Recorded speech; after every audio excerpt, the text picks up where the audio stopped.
And now it's my pleasure to present Sarah Lilly. Sarah came originally from the east side of Michigan, and she's now been a Holland resident for a while Yeah, now. 15 plus years. Yeah. Okay.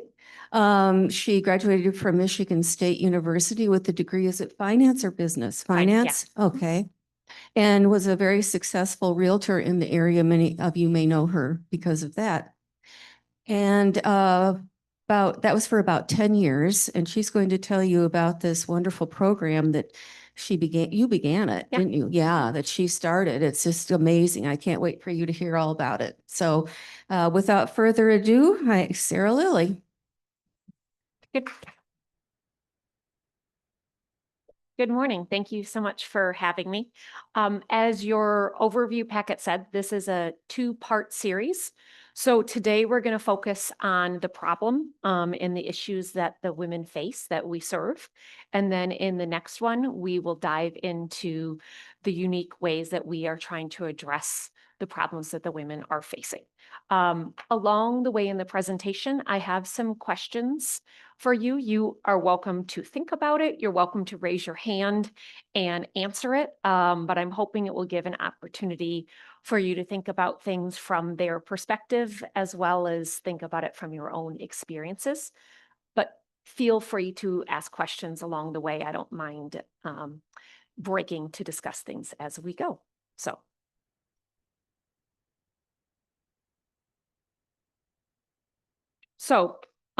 like many people, the COVID pandemic gave me a chance to step back and really reflect on how I wanted to live the next chapter of my life. Prior to that, I had spent about 10 years building a real estate business. And this is a career I really enjoy. I do very much still do real estate. It gives me the resources in order to fund this work that I do because it's something that I don't get paid to do and I pay my expenses. But I love that I have the ability to do both things. So when I'm gone, I work remote on real estate. And when I'm here, I work remote on the work overseas. So I started to feel like I wanted to have an opportunity to pursue something more than just my real estate. And with a lifelong passion for travel and growing up in a philanthropic environment, I realized it was time to explore a new path, knowing these interests. So I decided I wanted to spend a few months volunteering abroad, but I wanted to make sure it was something purposeful. I don't have the skill set to build a house. I don't have the aptitude to teach English, but I've always had a passion for financial literacy, especially as it relates to empowering women. And there's another scene for you. So first question before we get started. What is an asset and what is a liability? You're welcome to answer it, or I can give some feedback of what people might normally identify these words with. Yes.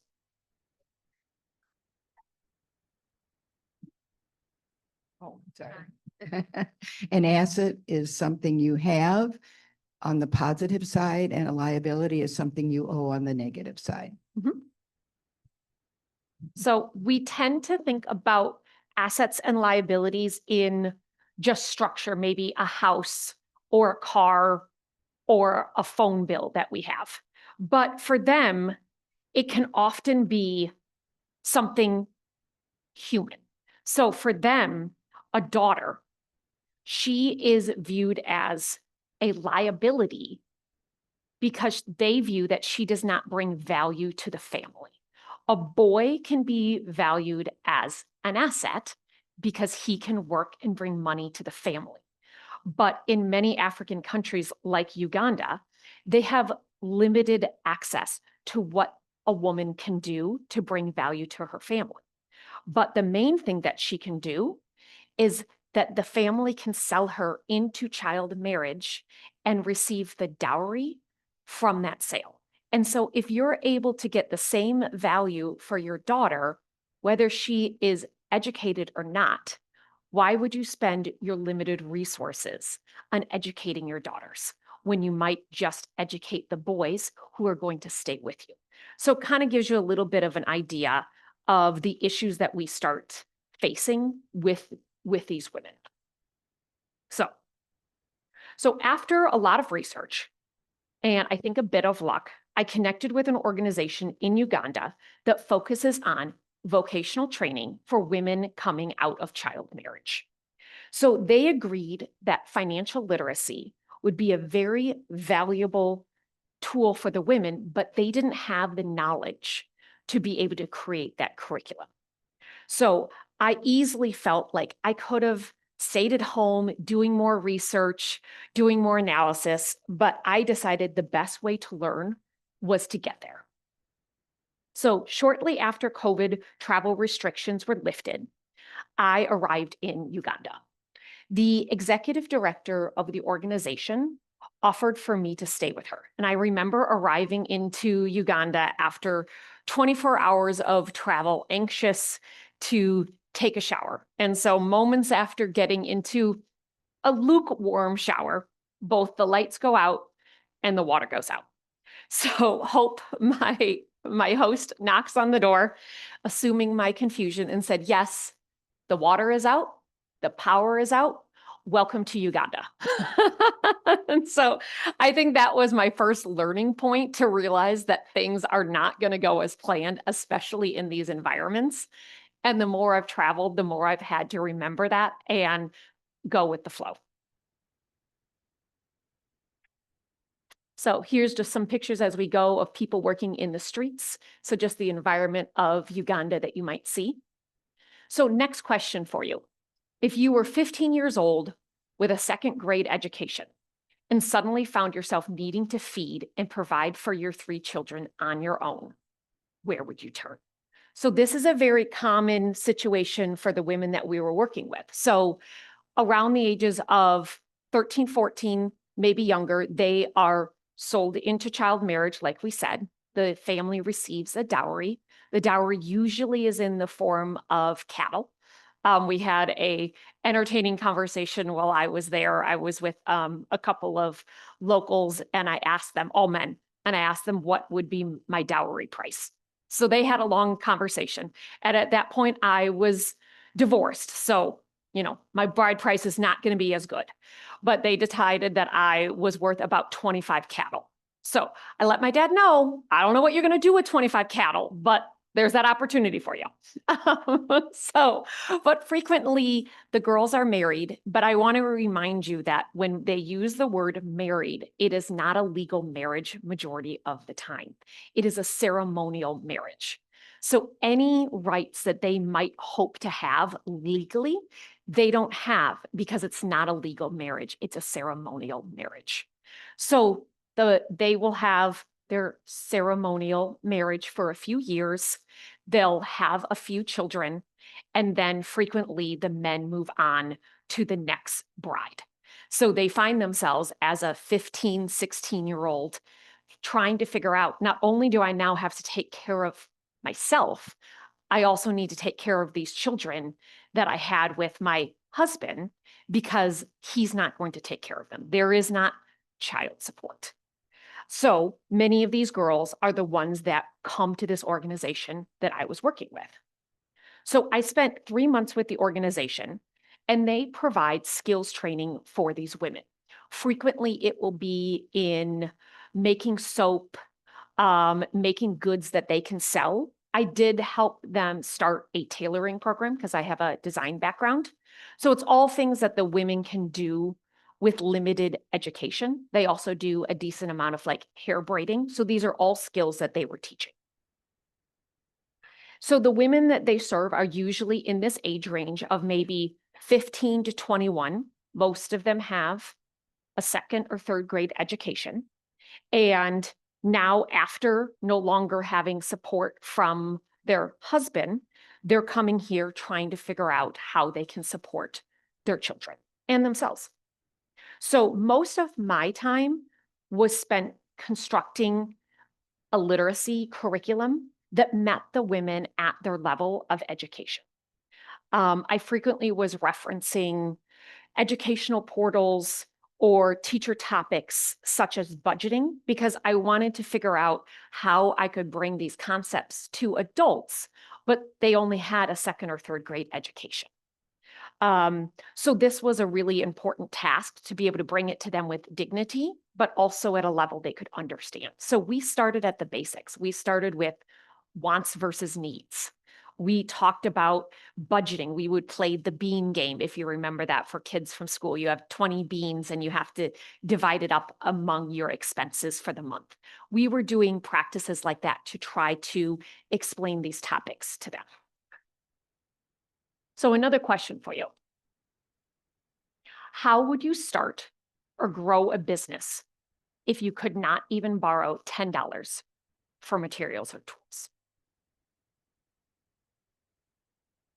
So you're welcome to give ideas. A loan. And that can be something that they look at. So they don't have access to banks, but one of the more common ways that they get loans would kind of be our version of, they obviously don't have credit cards, but they do have on their phones, some of them have smartphones, but most people at least have a dumb phone. And they actually use their phones like a bank account. So they can put money onto their phone and take money off of their phone. So in the streets, you would see these little metal kiosks that had usually women inside, and it acted like an ATM. So you would, and I did the same thing when I got there, none of my ATM cards worked because they had the second level of verification that they couldn't do. So I was sending myself money through Western Union for a while. But then you would go to these kiosks and you would say, okay, I have $5. Can you put it onto my phone? Or I need $5, and you could take it off of your phone, assuming that you had money on there. But the phone companies also offered loans, but at very high interest rates, kind of like when we would if we use a credit card as a loan instead of just as a mode of conveniently paying for things, very high interest. But they have them in one of their most important areas because they need their phones in order to function.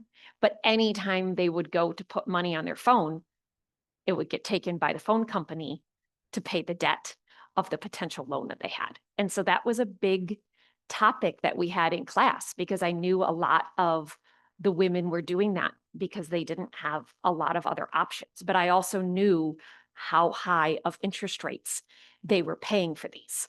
So then the one area that they had maybe to put some money, they couldn't use if they had an unpaid debt of even a loan of $10 or $15. They could be paying much more than that in interest, just like if you were using a credit card and not paying it off. So that was definitely a very large problem the women would face. Another way was to try to, get money from, a vendor if they were selling beans and they wanted to buy a larger quantity of beans and then sell it in smaller quantity back in the village. Many times, the owners of the supply company would then hold this over their head, and there would be a lot of unsafe situations that happened to pay off that debt when they weren't able to pay it. And again, they would be charging at very high rates if we are talking financial, but many times debt was being paid in the non-financial ways that was dangerous for the women, but they don't have a lot of options. So part of our teaching focused on the importance of savings. So this was a new concept to the women. The women do not save money because they need all of the money that they have. But we really encourage them to try to identify some wants in their life that they could limit so that they could then replace that money into savings to put toward either starting a business or expanding a business. But it was difficult to find wants that they really had in their life because their money was very limited. So we might be talking about something like Vaseline for their hair. Okay, And then they would debate, is the Vaseline a want or a need? Well, it makes it feel better, not be itchy, but I guess technically you don't have to have it. So we're talking about something as small as Vaseline for their hair that they might say that they are not going to purchase so they can save a little bit of money toward their goals. So one of the most challenging topics to teach them was cost of goods. Understandably, they were resistant because that's a pretty complicated concept to take on if you don't have any financial knowledge. But for the women, if they don't know if they're actually making a profit on the businesses that they're doing, we don't know if it makes sense for them to be even doing those businesses. So this was one of the topics that was very challenging, but once they realized and understood it, they now saw how important this was. And so in each class, when we were teaching this, I would tell all of the women, you can come to me after class, whatever your business is, we can go through your costs together. I'll help you do the math to figure out whether or not you're making a profit and what profit you're making. So I'll give you an example. In Cameroon, I had some women with a variety of businesses. A few of them were making cakes. The cakes actually had a pretty decent profit margin. But I had one of my girls come to me and she said, oh, I make yogurt. I said, great. So she gave me all of her expenses. And then that night I was going to do everybody's math and go over it with them the next day. I started doing the math and I said, well, this isn't adding up, but I don't know the price of things there. So I started asking other people. I said, well, is this the correct price for milk? Is this the correct price for cream? And they looked at my numbers and they said, yeah, all of those are correct. Well, I realized every time she sold a yogurt, she was losing 50 cents. She didn't know that because she didn't know her cost of goods. So when she came the next day, we sat down, we went through the numbers, and she kind of started, thinking about it. And she's like, oh, so that's where my capital went. Yes. And then they really understood the importance of understanding the cost of goods. So I said, we need to either change your recipe because she was making a high quality recipe, or she needed to change her price. But I said, we have to stop now because every time you sell this, you are not just not making money, you are actually losing money. And so those are the examples I tried to give the women so they can really see, this is the difference between you actually losing money and hopefully maybe focusing on a business that makes better money. Many times there's a bread called chapati that they would make. They can't really decide the sales price because everybody's selling it down the street. So we would many times see them, they're making, a 1-2% profit on this. Okay, but if we move to something else, and I didn't know that answer, that's where I need my local partners, but they helped working through cost of goods. For example, selling corn, they would grill it on the street. They grow a lot of maize. Realize that profit margin much higher than the profit margin of selling the bread. So we had some of the women transition their business away from bread that wasn't actually making them a profit, moving toward the maize that they could actually make a decent profit. So they started to see the practical use of the information that we were teaching them. Another critical concept that we had to talk to them about was separating their money. So once they actually started to have a business that was making a profit, we needed to keep a basic journal, money in, money out, but we needed to have our business money and we needed to have our personal money. Otherwise, it was very difficult for them to keep track of it. So we had to, again, encourage them and show them the value of why they needed to do proper basic accounting because they were used to they need school shoes. They go and take money out of the business. Well, now how do we know if the business is doing well or is struggling when we commingle those funds?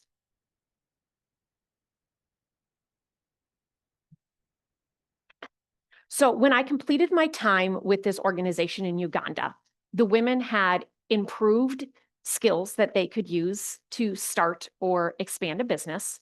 They had the financial knowledge that they needed to hopefully be financially successful in these businesses. But I really saw the next thing that they needed was access to affordable loans. So, next question. If your only access to a loan to start or grow a business was going to charge you 25 to 40% interest, do you think you could repay it? No. Yes. And I quickly saw for the women, their access, if they did have access to an actual loan, these are the rates that they're going to be paying. And this isn't just a loan that they might be taking from a loan shark or from a family member. This would include loans that they could receive from a nonprofit, because the nonprofits were wanting to have it be a sustainable business where they were charging enough interest that they actually were paying all of their administration fees, their operating expenses. But how are the women supposed to get ahead when they're charging these extremely high interest rates? So I got home, I started doing my research, really thinking that I was going to be able to find an organization to connect them with that could give them reasonable interest rates. I wasn't able to find any. Even Kiva, which many of you might be familiar with, their actual interest rate is 0. However, their local partners can charge up to 30% interest on the loans. So once again, the women are burdened with these extremely high interest rates, which just is not going to let them get ahead. So after seeking advice from many advisors, I decided that if I couldn't find an organization to offer these women reasonable interest rates, that I would do it. And so suddenly I had started a nonprofit. So I dove into research about microloans because I wanted to do it correctly. And I quickly learned that microloans were started in the 1970s in Bangladesh. If you've read the book, Bankers to the Poor, he started Muhammad Yusid and Grameen Bank. They kind of worked together in the 1970s to start this idea of doing microloans. So I figured, what's the best way to learn about it? Then go. So I went and spent 3 months in Dhaka, Bangladesh. So I was based in the capital, the craziest city I've ever been to. 4 a.m, there is traffic because of the quantity. They have about 40 million people living in this town that was not built for that many people. So the roads are double-decker buses that they paint at home because they rub up against each other so often. But then they have trucks, they have rickshaws, they have bikes, they have scooters all over the place. So absolutely crazy city. But I actually personally enjoyed it. I met some really amazing people while I was there. I had my base in Dhaka and then moved throughout the country. But if we wanted to get to a meeting and get there before tomorrow, we went by motorcycle because the motorcyclists are going up on the sidewalks and in between the buses, trying not to get smashed. But traffic never really moved that quickly. So at any given time, we really weren't driving that fast. I remember coming around a corner and I don't know, a goat, something came in our way. And some people came from the side and just like pushed our scooter back up before we started to fall. So people were very friendly and helpful there. My scooter drivers, I would tell them, they always wanted a selfie. And I said, you can have a selfie once we arrive safely. But I need both of your hands on the steering wheel. Do not take selfies while we're driving. But the amount of selfies I've been in Bangladesh, I'm all over the place. So if I went to like a tourist area to see a temple or something, a local friend would come with me and tell everybody, you get one picture. So if you want it to be you and your whole family, but it's not you, and then you and your grandma, and then the cousins, no, you get to pick one. They don't see a lot of foreigners. But I never really felt unsafe there, even though I was traveling alone as a woman. In general, I didn't feel unsafe. I was watched. That was true in Uganda. Wherever I would go, I was noticed, not in a bad way, but in a different way. I remember coming home from Uganda and I was at the grocery store and I was like, oh, something feels weird. And I realized nobody's staring at me. For 3 months, everybody just stared at me wherever I went. And now I'm in the grocery store and nobody's looking. So I got used to that. And a lot of times, if I'm in a Muslim area, I'll cover my hair just to get less attention. But it's usually they're not giving attention in a harmful way, just in an inquisitive way, wondering what I'm doing. And also what man is in charge of me. That was a big question in Bangladesh, is what man is managing you? So where's your husband? Where's your dad? Do you have a brother? So who's in charge? And usually my question or my answer to the question would depend on whether I had the time to get into the conversation. If I didn't, I would just say my husband was in a meeting. If I did have time for the conversation, I'd say, well, I don't have a husband. Okay, well, your dad? And I was like, I mean, he knows I'm here. Is there a brother escorting you?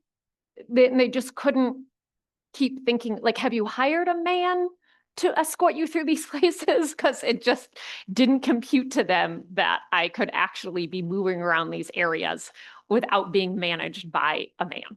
And I also learned there that in Bangladesh, if you get divorced by the skin of your teeth. And many times the women would say that their husbands think that they are dead, and they survived. So I had to kind of explain to them that while I'm divorced, I did not get out by the skin of my teeth. Of course, that happens to some women, but that we have the option to leave a marriage in a very safe way. And that was just something that isn't an option to them. So I spent 3 months in Bangladesh. Arguably the largest nonprofit in the world is called BRAC, which is based in Dhaka, and they are one of the ones that started the microloans. But surprisingly, mostly what I learned in Bangladesh was what I didn't want to do. So unfortunately, their microloan organization had grown so large that it became a way for them to raise money. So again, they were back to charging high interest rates. And then I heard repeated stories about how when somebody couldn't pay their loan back, they would come in and take their livestock, which is one of the few assets that they might actually have. So that was really difficult, but it gave me the time to try to dive into why it had developed this way. I did connect with one really great organization there that I spent most of my time with, traveling through the countries, and they were working with women, actually selling free trade items. So the women were very fairly paid in these, and so these are women on both sides working with them. And when they provided a loan, it was at very reasonable interest rates. So that organization was probably an exception, but most of my time there I spent learning, okay, what should we do differently? So they are both Muslim and Hindi, depending on what part of the country that you were in. The electricity in Bangladesh was probably some of the craziest. I was sending pictures to friends of the wires encircling areas that, of course, have all been hand done.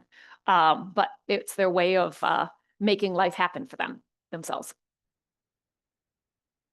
So a little bit of their housing. They have a lot of flooding. It's one of the areas that's being most frequently affected by climate change.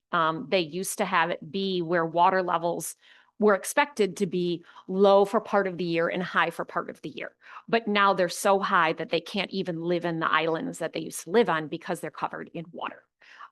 So some of the programs, not that my organization was doing, but that I was partnering with, was teaching them how to grow on water.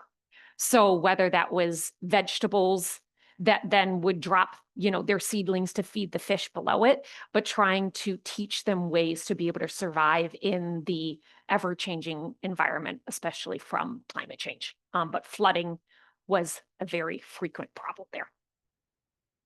So when I came back, I felt like even more so that it was really important for me to try to figure out a way to be able to serve these women in a better way. And I've used a lot of consults with people both locally and in the other countries that I work in so that I can try to put together solutions that are appropriate for the women that we serve. So as I shared in the next class, we're going to dive into the evolving structure that we use to assist the women. But for now, I wanted to tell you a little bit more details about the women that we serve so you can have a little bit better understanding of the issues that the women face. So in each country that I work in, I have a local partner organization that I connect with. This is important because they have the local knowledge that I don't have for these countries. And also because I travel alone, they are a resource for me to be able to have a connection to local people to give me knowledge of what I need to know. So we do have partnerships in Nicaragua, Bolivia, in the favelas of Rio de Janeiro. But for these purposes, I'm going to focus on the partnerships that we have in Africa, just because the problems that they face are a little bit more similar. So this past fall, I spent 2 months in the Congo. So Congo is about 3 times the size of Texas. So it is a very large country. I was based in Goma, which is the area that the rebels are fighting over. And the reason that they're fighting over this area is because this area has the mines for the minerals that we need primarily for making rechargeable batteries. So this area that has the mines would probably be maybe 2 or 3 hours wide if you were driving and maybe 5 or 8 hours long. So a very small area considering how large the country is. And that has majority of the mines. And I don't know that much about all of the minerals, but they estimate that they have about 80% of the world's known cobalt. And we need cobalt to make rechargeable batteries. They also have lithium and some other minerals, but one of the big things that they're fighting over is the cobalt because it is so extremely valuable. So there are many rebel groups, but the main one that I I didn't interact with them, but they were around while I was there is called M23, if you heard about them in the news. So at that point, when I was there, the rebel groups were about 15 miles outside of Goma.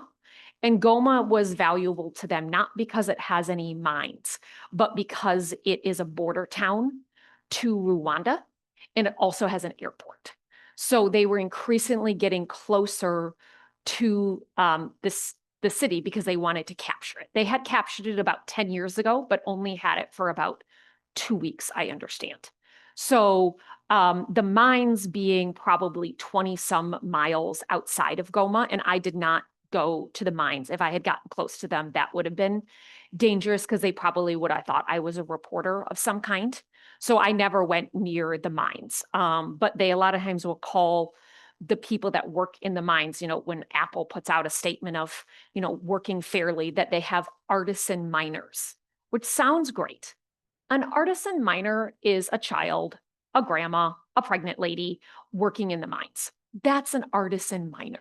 So when you hear that term, when these, different organizations that need these minerals put these statements out, that's what an artisan miner is. And so I met these women or children when they had left the mines, mostly because they had had an accident.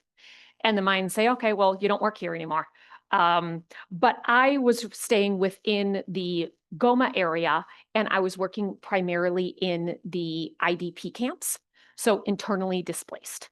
So they estimate there's about 7 million internally displaced people related to the mining. About 1 million were in the Goma area, divided into about 10 camps. So I was working with an organization that works with those women that are in those camps. So this is one of the camps that we were in. I'll go back to that for a second. So in these camps, and you'll see some pictures as we go forward, but each person is given a tent that most of us would say would be for about 2 people. It's made out of that vinyl, USDA fabric that you'll see. But whether they're a family of 2 or a family of 10, everybody gets one. And most of the time, there was a very limited number of men, but each woman had between 6 and 10 kids. So these camps are 70, 80% children. because they have so many children. And of course, they can't go to school. I mean, Goma can't suddenly educate an additional 700,000 children. So these children are not being educated. And for the most part, the women don't really leave the camps, both from a safety standpoint as well as an accessibility standpoint. But they're given some resources. So if somebody gave you $50, but it was the only money you would receive all month, how would you spend it? And this is the challenge that the women were facing. Sometimes they did actually receive cash donations or cash supplements. Other times they were being given food, like the World Food Program, USDA, some other ones. In the earlier years, they used to actually try to make them closer to a meal. As time went on, they were realizing that people were taking that food back to their camp, understandably, and then getting sick because it wasn't being stored properly. So they transitioned to really giving the women supplies, giving them rice, giving them corn. And then because they all have makeshift cooking back at their site, then they could cook it properly and hopefully either just eat it all or store it in a better way. But yes, their resources are extremely limited and they had to decide how to spend them. So these are, again, are more examples of the camps in Goma. So we worked with these women and many of them were creating micro businesses inside of the camps. It becomes its own economy because they still need additional things. They need cooking oil, they need vegetables, they need soap. And so we were working a lot with the women that were trying to make small businesses within the camp for them to have a little bit more resources for their families.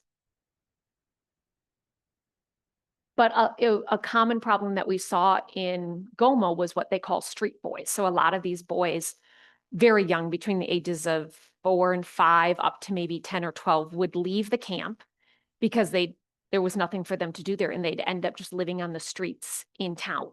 And I would walk early in the morning and there would be, 6 of them all lined up together, sleeping together. You didn't really see girls because it just wasn't safe for them. But the boys were just out on the streets, begging or trying to find something to do with a little bit of money. And their moms likely may never see them again. They can't go and look for them.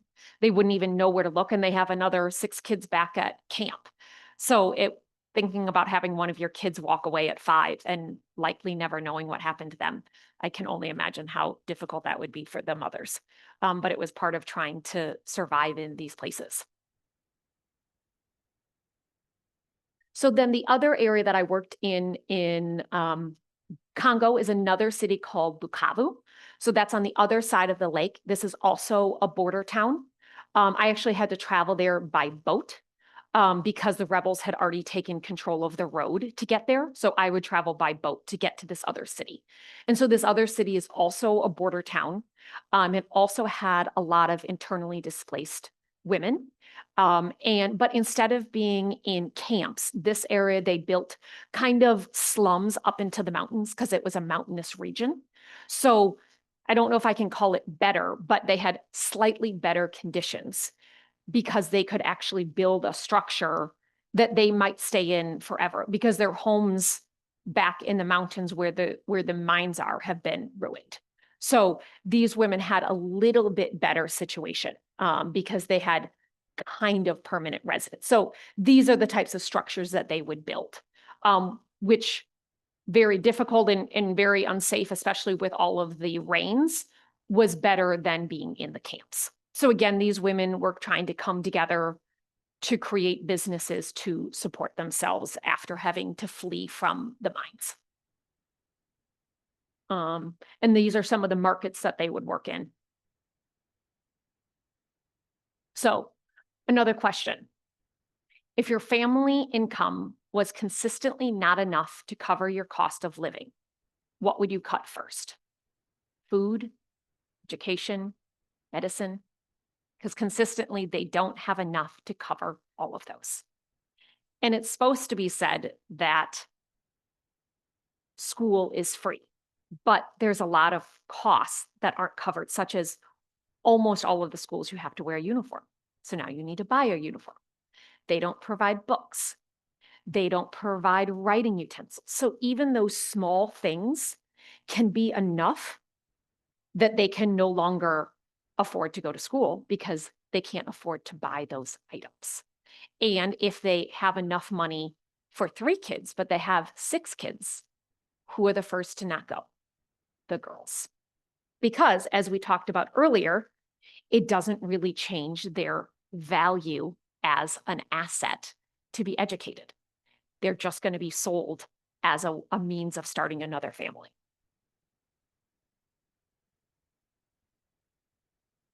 And then when it comes to food, the prices may change with that, but medicine, they have no access to medical care like we have. So we frequently would see when women got into trouble, it was because one of their children got malaria, for example, and they used any or all resources that they could find to go and buy the medicine to try to treat the malaria that their children have. If we were in that situation and our kids were sick, we would beg, borrow, and steal to buy the medicine that we needed to try to treat them. That's just not the experiences that we have to face. So the next area that I visited, I ended up leaving, as it turned out, I ended up leaving Goma about 3 weeks before the rebels arrived. So I was in the neighboring country, Burundi, at the time that the rebels arrived. And part of the reason I chose Burundi is that I was trying to keep our programs close together geographically. And so Burundi is right in this area. It's not too far from Uganda. And it's just on the other side of Rwanda. It's about the size, most people are familiar with Rwanda, small country. Burundi is right next door to it. So while Rwanda is, of the African countries I've been to after South Africa, Rwanda was the most developed, safe, paved roads, feeling more Western country that I've been in Africa. I think as I shared in Goma, I was right on the border. So I would go to Rwanda for the weekend just to kind of get a break because I could move freely. I could walk, down the road at night. It wouldn't matter. It was very safe. And there was a lot of investment in the country. I think some of it came after the genocide, but a lot of it came from the minerals that they're stealing out of Congo. So I was in Burundi at the time that the rebels actually arrived. So Burundi is one of the poorest and least developed countries in the world. It's usually South Sudan and Burundi that kind of go back and forth for being one of the poorest. They just don't really have any resources and they're very small. They're predominantly agriculture there. So while the women are contributing to the workforce because they're working in the fields, they have very limited opportunity to own any land because the land with their inheritance laws always benefit the men, never the women. So they may be working on these land longer than their brothers, but have no hopes of ever inheriting it because it will always go to the men. So, and in this region, women do continue to experience child marriage, but a little bit differently than Uganda, they tend to stay in that marriage. Where in Uganda, the men keep getting new wives. This is just such a rural area that they tend to stay with the husband for better or worse. So they face a lot of issues in this area. Another question for you. If you wanted to save money, but inflation is 25% or more annually, what would you do with your savings? And this is a real life example for the people of Burundi. Any ideas? And what is an asset? Exactly. And that's a conversation that we have with the women. I'll dig a little deeper in the next class about that. But yes, that you have to figure out in their world, what is an asset? Because it's not the same things as what an asset is to us.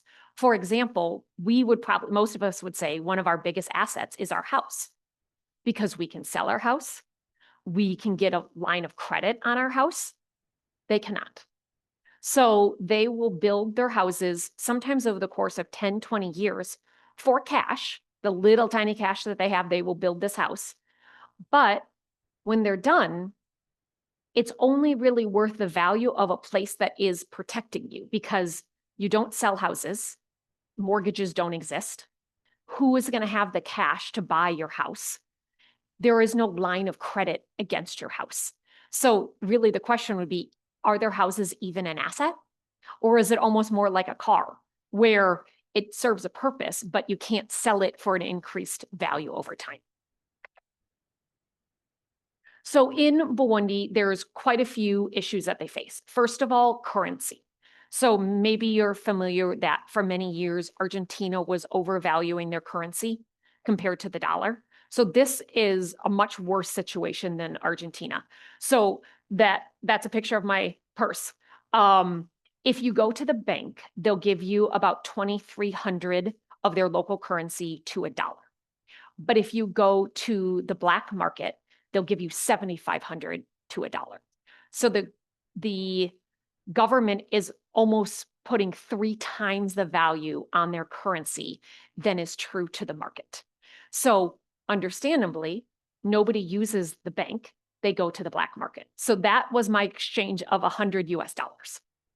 So you have to have a dealer. So everybody has a guy to exchange, because it is illegal to exchange money on the black market, compared to my understanding in Argentina, the blue market, they called it, was not illegal.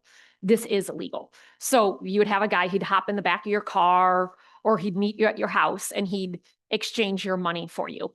And then the economy is based on the black market pricing. So when I'm traveling around, I frequently use the price of a beer to be able to compare country to country, because that's a pretty apples to apples thing. And also, it's not uncommon that I drink beer instead of water because it's safer. So knock on wood, all my travels, I've never gotten sick.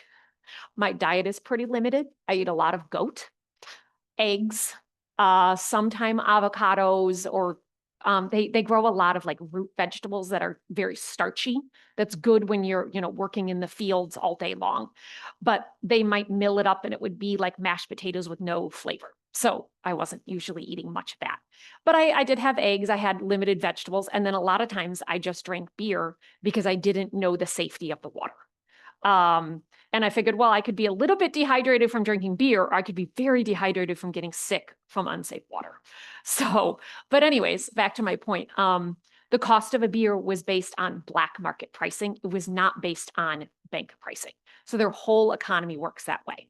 The other issue they have is lack of fuel. So the country does not import fuel. They make excuses as to why they're not importing it. But it all gets, when they don't have it, I was there for a month. One time there was a fuel delivery that lasted a couple of hours. Cars were lined up the street for blocks and blocks trying to get the fuel, and it was gone within a few hours. So we were headed out with my local partner to visit a school, and we came into this little house and gave them a lot of money and then got some petrol. And I was like, wow, that seems like a lot of money for the petrol that we got. Well, later in the day when we came back, they had, because they're right on the border of Congo, they swam over the river with the yellow containers, filled them up with petrol, swam back while we were on our meetings, then filled up the back of our minivan with all of that gas that we had basically smuggled in from Congo. And that's the way that they fuel their cars. So we really crossed our fingers that we were not going to get into an accident, because we had a lot of fuel in that car. And then the other issue that they face is inflation. So they are experiencing the government says 25% annual interest. You kind of figure they're usually underestimating those things. It's probably higher than that. Anecdotally, I would try to ask, what are the prices of things? Okay, if the beer costs 6,000 today, what did the beer cost 3 months ago or 6 months ago? And I was trying to anecdotally figure out, are they really experiencing 25%, or is it more? And a lot of times it was more. And so what do you do with your money when those interest rates are so high? So it's a very challenging environment for these women to try to work in. And then the other country I also spent time in, it's a little bit farther because I wasn't working in northern Congo, but we were working in Cameroon. So Cameroon, again, I had a local partner there. And while they're more developed than some of the other countries that we work in, they are facing a problem because they have a separatist movement over the last 10 years. So they are French colonized, but then they have a section of the country that would be the Northwest that is predominantly English speaking. And so they use English law, English language, and then the rest of the country is the French dominated. And they felt it was actually started by lawyers and teachers so they were peacefully pushing back on the fact that they thought that the government was not fairly representing them. Quickly, the fight got taken over by people who probably had no idea what they were actually fighting about. But this area has been under strife for about 10 years. So they have taken over this region, the separatists have, and they do things like they have ghost Mondays where no businesses can be open on Monday. And if you are, they will burn down your shop or riot or steal all of your goods. So when I was working in these areas, I could really only be there from like a Tuesday to a Friday. And then the weekend through Monday, I would have basically just been sitting in my hotel room, not doing anything. So I'd kind of move back and forth into these regions. But I had probably a 6-hour bus ride with chickens and things to get there. But these women were and again, the women are trying to take care of the kids, are now trying to figure out how are we going to take care of our kids when all of these limitations are being put on us. So these are some of the women that we were working with there. And so again, they're trying to do their trades, but they have so much limited ability because they never know when the separatists are going to affect the area that they were in. When I was there one day, there was a bomb in one part of the city. So we had to divert all of our activity. Fortunately, it was pretty small, but we had to divert all of our activity to somewhere else while they waited for the police or whoever to look at it and see whether or not this was a viable threat. And this is something that's happening every single day for them there. So many times the women have left their girls back in the villages and they're coming to a little bit larger areas trying to find ways to make money to send the money back to them because they're not getting educated. They're not having opportunities because they continue to live under these limitations. And this was an area that was interesting. They speak Pidgin in this area. So Pidgin is basically like a improper English. So when I was working with them, they could understand me as long as I spoke pretty slow, but I couldn't understand them because they didn't have proper sentence structure. So maybe if they had written it down, I would have been able to guess, but they actually had to translate to me, even though they were actually speaking English. But their English is so broken that I couldn't put together their sentence structure. And they said, yeah, when they listen to you, it's maybe like if we were listening to somebody speak Old English and very formally with all these extra words and things. They said that's them listening to you talk. But they were still able to understand me, even though I really was not able to understand them.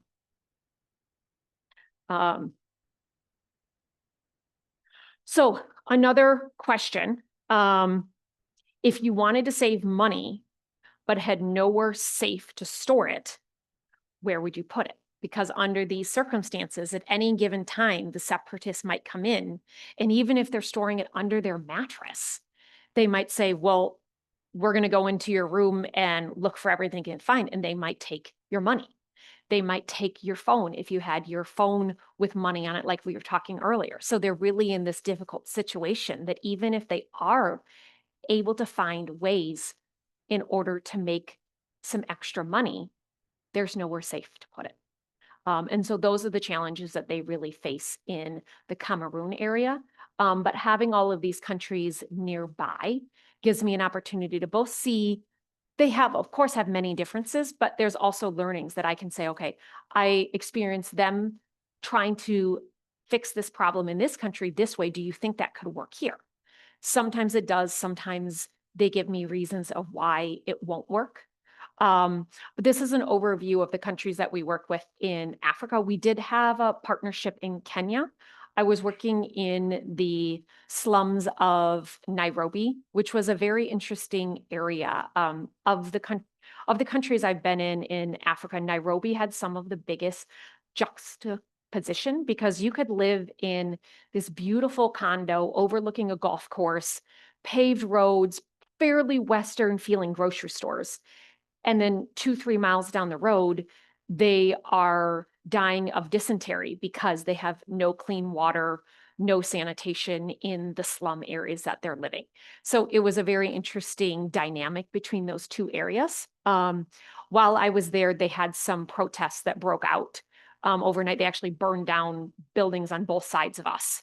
It was basically a tribal argument that something was happening at the government level, and they kind of use this as an excuse to start fighting over the issues that they had within these smaller groups. So I left Nairobi for a little bit and then came back after things kind of settled down. But they said, really, honestly, you would probably not be in danger because this is very specific to what's going on between these groups.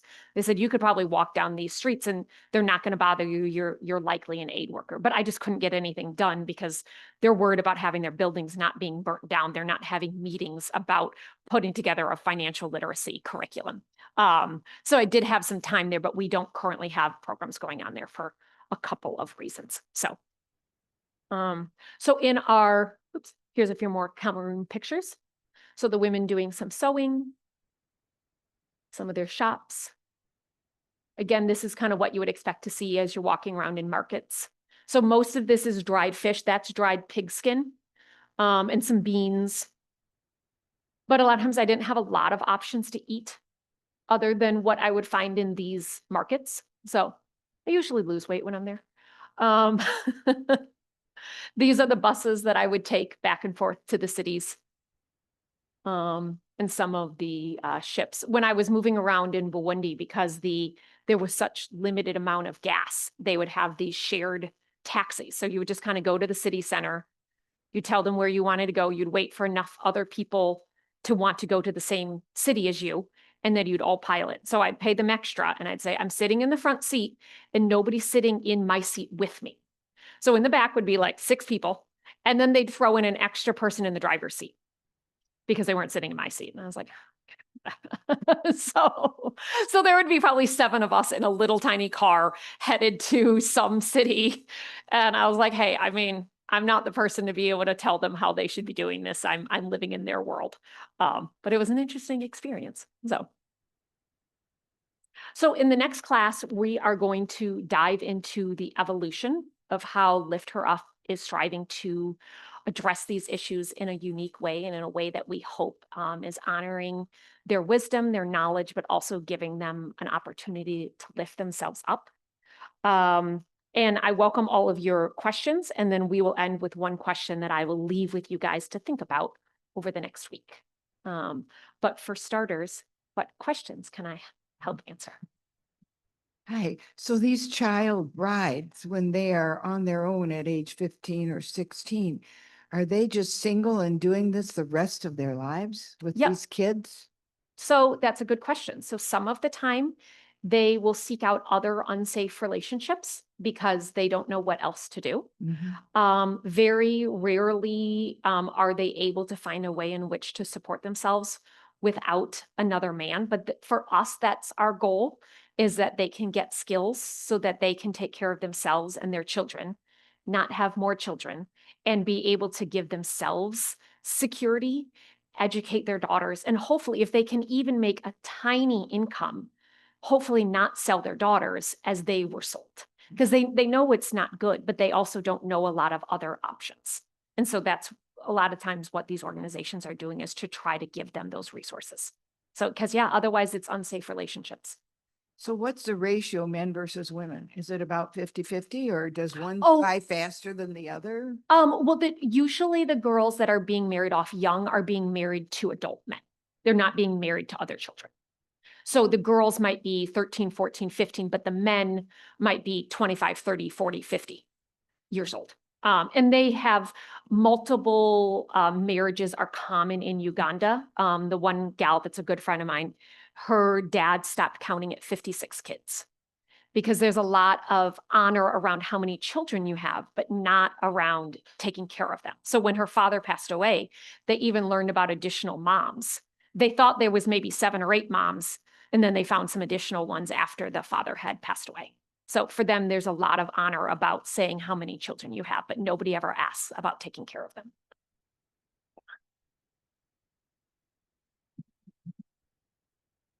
I know that it's a recent development, but with the pullback of aid from our country to many of the places you're working, how is that impacting your work? Because obviously there are fewer resources Yeah. for women.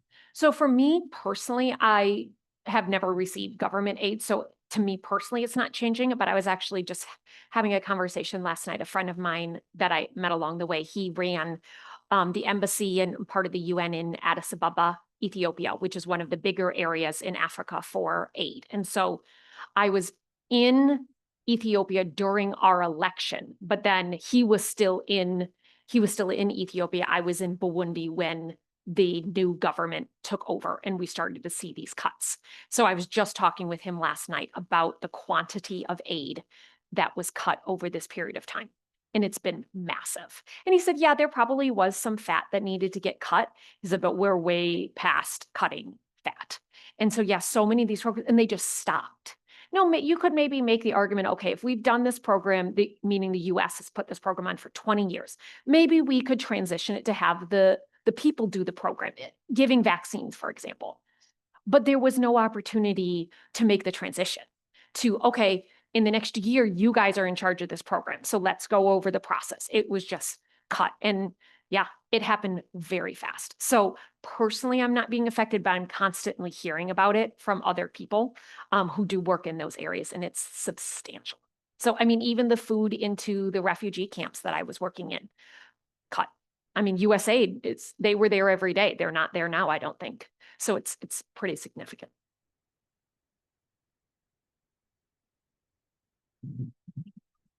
Sarah, do you see other countries stepping up? And how is it too soon to tell? And coming in and replacing what the USAID did with food tents? Because I noticed in Goma, the tents all said USAID on them, and these people without those tents would not have had a place, would Yes. they? I don't know specifically if some of the governments are. What I would hope to see is that some of the governments that we work in, that the government would start investing more in their people. I mean, I am not an expert on any of this, but I can say from personal experience that the level of corruption in some of these countries is massive. For example, in Congo, I have a friend he's Congolese, but spent 20 years in the US. I met him when he was in the US, and now he is in parliament in Congo. So he's in Kinshasa when I was in Goma. And so he had told me that the government sent 67 million from the government to Goma to help with everything going on there. 8 million made it. The rest was taken. So I don't know how you get the governments to be less corrupt, but there is a lot of opportunity that could be helping people, that their deep level of corruption, that money is just being taken. So, and that's one of the biggest problems when people ask me, like, what's a consistent problem that you see? There's a lot of corruption. I know that we have corruption, but I don't think that we have corruption like that. I take it from what you just said about the men being proud of how many children they have, like as in 56. I take it there's nobody actively advocating for birth control. Great question. No, so the men are not. And so the women sometimes do look for those opportunities, but the men don't want it to be happening. So for example, like an IUD would probably not be something that women would be as comfortable with, but they do have a version of the copper that you can put in your arm instead. But then repeatedly we'd hear stories of the men cutting it out of their arm. So that was a difficulty. And then sometimes the women, so when one of the men leaves them and they're looking for a way to survive and they get into another relationship, they will have a child hoping that he will now take care of this child. But if he's not going to likely take care of his own children, is he going to really take care of these other 3 kids that weren't even his? So many times they're using it as a mode of survival to try to lock in another relationship, but it doesn't usually work. So yeah, the birth control issue is a real challenge. So I'm also wondering who does provide business leadership? Like when you talk about in the different towns, mhm, they have a specialty of making that mhm. something for batteries or whatever. Who's providing that leadership? Well, okay, so they don't make any of, so the batteries, we use those minerals to make the batteries, but all of the, as I understand, all of the refining basically happens in China. So all that's happening there is the digging up of the rocks.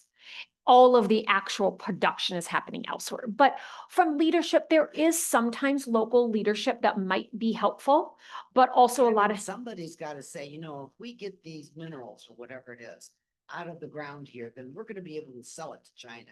Somebody's the CEO of that kind of. yeah, it's usually the government, but they're taking the money. The people doing the mining aren't seeing the money. So it's getting taken. So whether it's being taken by their government, whether it's Rwanda's rebel groups coming in to take it, it's usually being taken, and the locals don't get to see any of those money from those resources. Yeah. Okay, and yeah, but I'm wondering whose decision. Um, Because that's productive. Mhm. If we get this mineral, Mhm. it's a productive. Yeah. business idea. it is. I think they don't, I think I would be incorrect in saying that they don't really have the resources to do it. So it ends up getting just taken from them. And anybody that would be a lower level decision maker is likely being paid off anyways by part of this corruption line. So they end up just looking out for what's best for them personally, and they're getting compensated to have the money continue to flow in these directions. So yeah. One more question, Mhm. little question.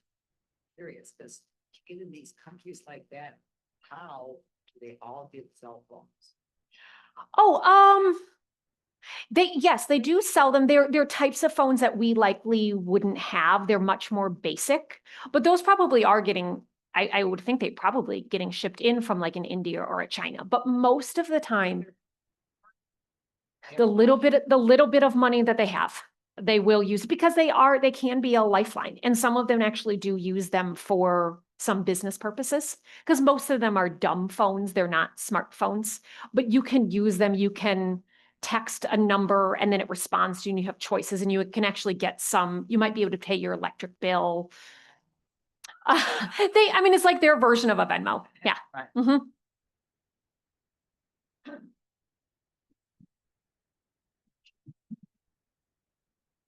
Sarah, Yes. I am struck by the matching societal cultures from country to country to country to country. Is this a regional issue or is this Pan-Africa?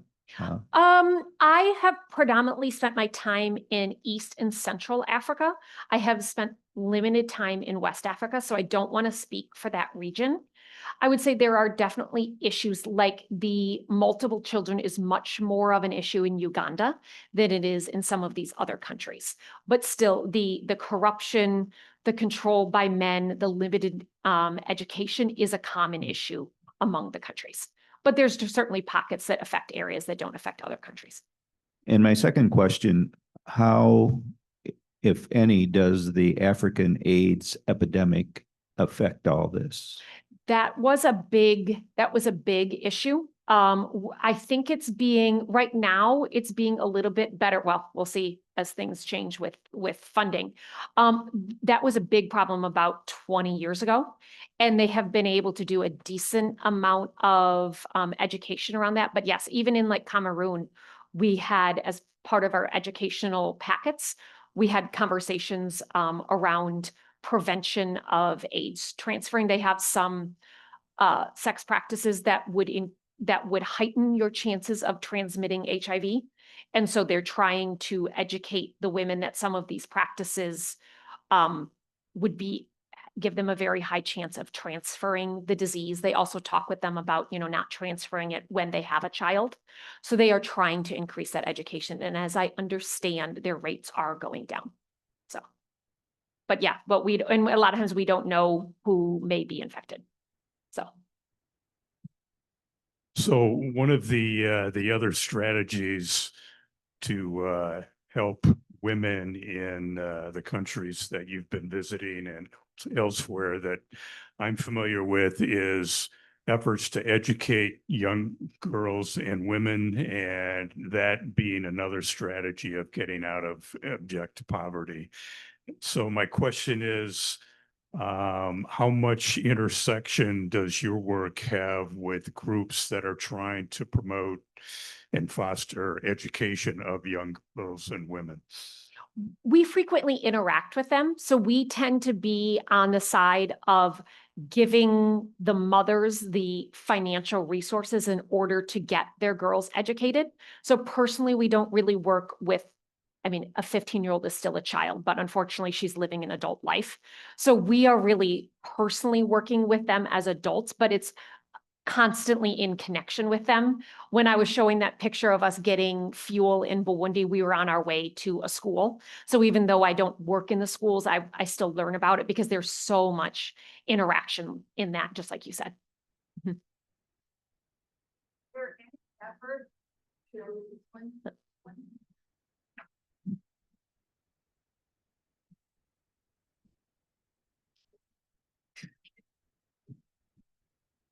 Is there any effort to educate the men to change this culture?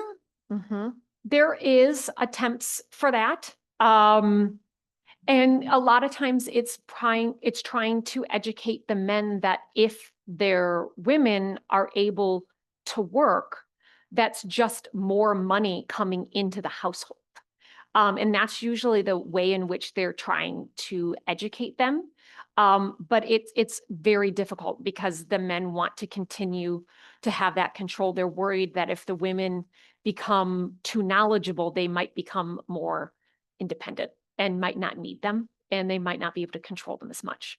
So the struggle is trying to get them to actually want their women to contribute. But because if they're completely relying on them, then they can continue to control them, abuse them, use them, and the women don't have a lot of options. And whenever we're running these financial literacy classes, in most of the areas, we try to run some of them as an open forum, meaning anybody can attend these classes because you could teach this to 5 people or 500 people because you're trying to teach these financial concepts. And so men are always invited, but very rarely will they attend because it's being taught by a woman. So they usually would not attend our classes. In some other areas, like when I was working in Bolivia, for example, the men would definitely attend them, but predominantly we can't really get the men to attend because of who's teaching it. But then we say we're not going to have a man teach it just to try to satisfy the men's desires.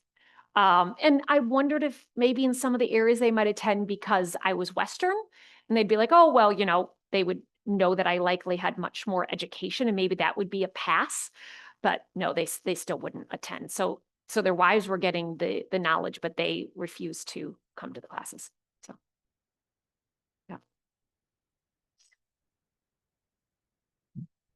I just want to applaud your courage in the work that you're doing and the travels and going alone. I mean, it's remarkable to me.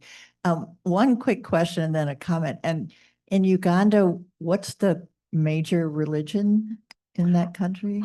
They are predominantly Christian, though there was probably, I would say, maybe 30% Muslim, depending on what region I was in. So. And my daughter is currently working at the embassy in Zambia. Oh, great. And the irony of the USAID is they were marched out of the building. She worked on the same floor with them, but there was no money for them to get home. So they were in country, but not allowed to do anything. There was, medicine to be picked up, and work that could have still been done, and I they- heard very similar stories. they were not allowed. So it was Mhm. heartbreaking. Yep, yeah, because they're stuck there and they can't do anything. Mhm. Very true. And yeah, as much, I enjoy traveling solo because I meet so many more people than I think I would if I was traveling with a small group. And because I've never particularly felt in danger, I think I do, enough research. And kind of my rule of thumb there is if I'm thinking about something, I'll ask 3 different locals.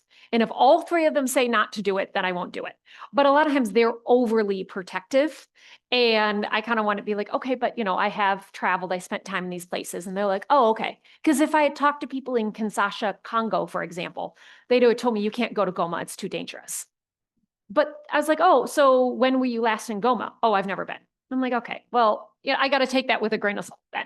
But yeah, the people have always been very helpful. I mean, people will always approach me most of the time speaking English. Sometimes they think I might speak French in the French colonized countries. I do not. But yeah, and they're usually always very helpful. If people do something they shouldn't do, usually like 3 other people saw them do it and will be as quick to yell at them as I might be. If somebody grabs my arm, I'll yell at them. But if they say something in another language, I don't know what they're saying necessarily, but I'll hear other people yell at them. So I do feel like in general, people are good and helpful and are not trying to take advantage of me or steal. I was much more worried about getting like pickpocketed in Rio than I was in Cameroon, even though Cameroon, but Burundi is significantly poorer. I just didn't feel like that was an issue that I had to be concerned about. I was wondering, these children, young girls and women, are the ones that come to your classes, are they out of a relationship and on their own? Are any of them still with a man? Good question. I would say a good portion of them are on their own and they're trying to figure out what to do. Some of them do have a man, and many times it's a man who is not bringing in any money. And so now they're trying to figure out what to do. And those are usually the ones that we struggle with more because the man is still trying to control them. So we would have classes and, Susie didn't show up because Susie's husband didn't let her leave the house. So we did have a mix, but I would say probably 70% women who had the men leave them, and are now trying to scramble to figure out what they're going to do. So. Great. Well, if you.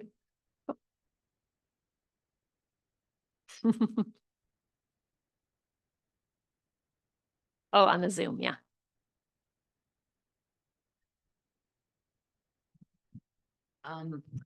Along those lines of whether these women in your classes are single or they've got a partner, Mhm. I have heard with other organizations that are doing microloans to these women, that there's a real problem with the men taking over the money.